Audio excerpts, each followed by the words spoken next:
بسم الله الرحمن الرحيم الحمد لله رب العالمين والصلاة والسلام على رسول الله الأمين صلى الله عليه وسلم أما بعد السلام عليكم ورحمة الله وبركاته إن شاء الله كاله كزاري جمرو شروط الصلاة የሰላት መስፈርቶችን እንደዚሁም ደግሞ ማዕዘኖቿን ወከዛሊከ ግዴታዎቿን የምንማማር ይሆናል ማለት ነው ኢንሻአላህ ከግራና ከቀኝ ያሉ ወንድሞቼ ጋር ኪታቧን የምንማማራት ይሆናል ማለት ነው ኢንሻአላህ ያው ሌሎችም ይጠቅም ዘንድ ሌሎችም ሰምተው ይገለገሉበት ይጠቀሙበት ዘንድ ይህንን ትምህርት ኢንሻአላህ ተቻለን አቅም ለሌሎችም ለማካፈል እንሞክራለን ማለት ነው ኢንሻአላህ ስለዚህ ቀጥታ ወደ ኪታቡ እንገባለን ጀዛኩሙላሁ ኸይራን شروط الصلاة 9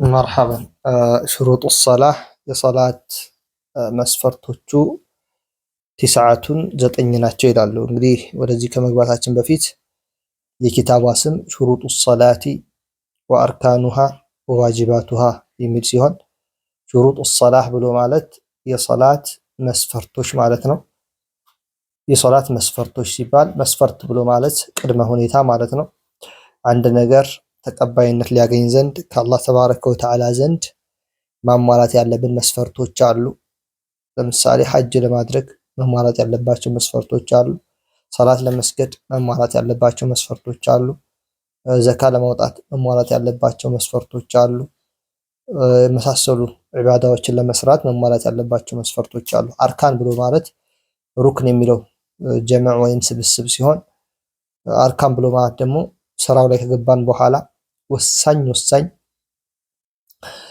ማዕዘኖቹ ማለት ነው ማዕዘኖቹ ምን ይባላሉ አርካን ይባላሉ ወሳኝ ነገሮች ማለት ነው ይሄ ማለት አንድ ማዕዘን ጎደለ ብሎ ማለት ስራው ተበላሸ ማለት ነው የሐጅ ራሱን የቻሉ ማዕዘኖች አሉት የሶላት ራሱን የቻለ ማዕዘን አለው ከዛሊካ የከፊል ሌሎችም ዒባዳዎች ዋጅብ ብሎ ማለት ደግሞ ከአርካን ጋር የሚመሳሰል ነው ሶላት ውስጥ እያለን የሚያጋጥሙን የሆኑ ግዴታ ልንፈጽማቸው ግዴታ የሆኑ ነገራቶች ማለት ነው ከሩክን ወይም ከአርካን ጋር ያላቸው ልዩነት ምንድነው ዋጅብ የምንላቸው ረስተን ከተውናቸው በሱጁዳ አሰህው ወይም በእርሳና ሱጁድ የሚጠገኑ ናቸው መጨረሻ ላይ ሁለቱን ሱጁዶች በመውረድ የሚጠገን ሲሆን ሩክን የምንለው ግን ረስቶ ከተተወ ያ ረክዓ ይበላሻል እንደገና መፈጸም አለበት ያ ሩክን ማለት ነው ኢንሻአላህ አውቆ ግን ከተወ ዋጅብን ሶላቱ ይበላሻል ረስቶ ከተወን የሚጠገነው ሩክን ግን አውቆም ይሁን ረስቶ ሱጁድ አሰህው አይጠግነው ስለዚህ መጀመሪያ የሚጀምሩት ሼኹ በሹሩጡ الصلاة የሶላት መስፈርቶች ማለት ነው تسعة ዘጠኝ ናቸው የሶላት መስፈርቶች ዘጠኝ ናቸው ይላሉ ሼኹ ኢንሻአላህ الإسلام والعقل والتمييز ورفع الحدث وإزالة النجاسة وستر العورة والدخول الوقت واستقبال القبلة والنية እንግዲህ እነኚህ ዘጠኝ መስፈርቶች የሶላት መስፈርቶች ናቸው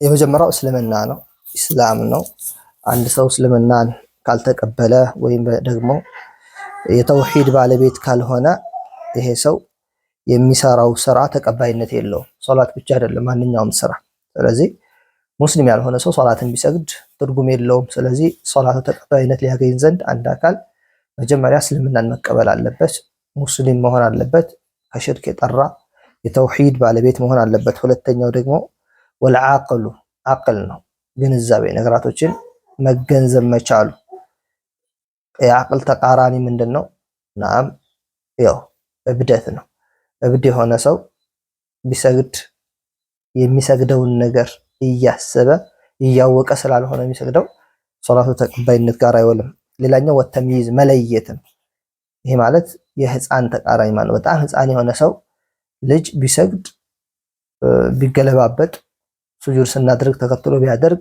ሩኩዕ ስናደርግ ሩኩዕ ቢወርድ ግን ለምን ሩኩዕ እንደሚወርድ እንደዚሁም ደግሞ የሚያደርገው ነገር ምንድን ነው የሚለውን ነገር ለይቶ እስካላወቀ ድረስ ሶላቱ ተቀባይነት ጋር አይውልም።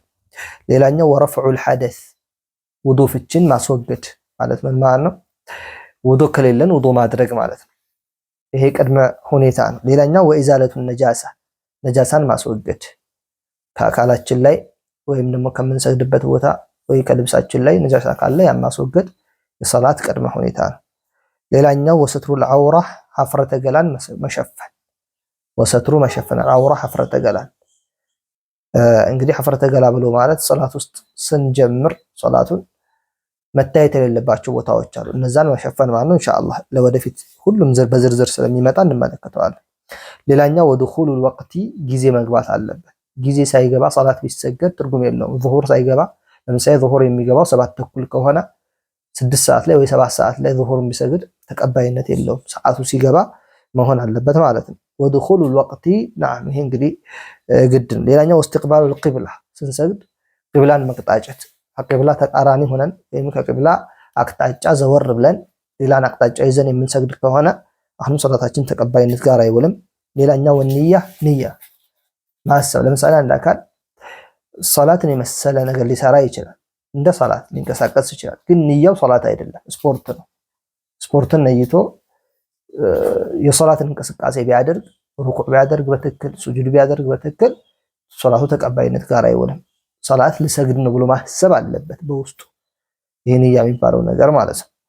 ስለዚህ እነኚህ 9 ነገራቶች አንድ ሰው ሶላት ከመግባቱ በፊት ማወቅ ያለበት ማሟላት ያለበት ነገራቶች ናቸው። እያንዳንዱን በዝርዝር እንመጣበታለን። ሼኹ ይጠቅሱታል። አልኢስላሙ ይላሉ፣ ከዛም አልዓቅሉ ይላሉ፣ ከዛም ተምይዝ እያሉ እያንዳንዱን በደንብ በዝርዝር ያዩታል።